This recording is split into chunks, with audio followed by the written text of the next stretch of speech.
Մշակութային դավաճանություն, ինչ պակաս դավաճանություն է, որ հայտնի է, որ Սայաթ Նովայի 250-ամյակը մեծ շոքով նշվեց Մոսկվայում։ Գրողների միությունում Սաղաթել Հարությունյանը հայտարարեց, որ Մոսկվայի կենտրոնական պողոտաներից մեկում կանգնեցվելու է Սայաթ Նովայի 10-ից 12 մետրանոց կոմպոզիցիոն արձանը։ Այդ դեպքից անմիջապես հետո ԽՍՀՄ-ի մշակույթի նախարարություն Երևանից նամակ է գալիս։ Հեղինակը զարմանք և զայրույթ է արտահայտում, թե ինչպես կարելի է մի անհայտ աշուղի սև սքեմավոր եկեղեցականի արձանը կանգնեցնել Մոսկվայի սրտում։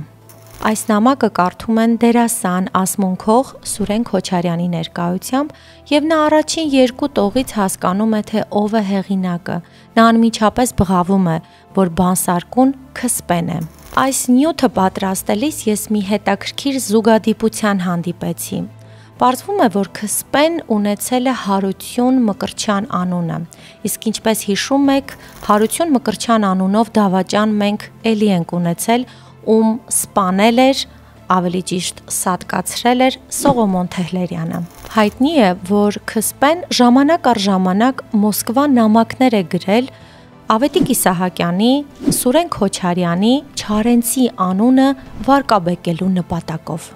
Իսկ սա Անիաս Էջն է։ Ես ձեզ ներկայանում եմ նոր ֆորմատով և ինձ կարող եք հետևել սոցիալական էջերի բոլոր հարթակներում։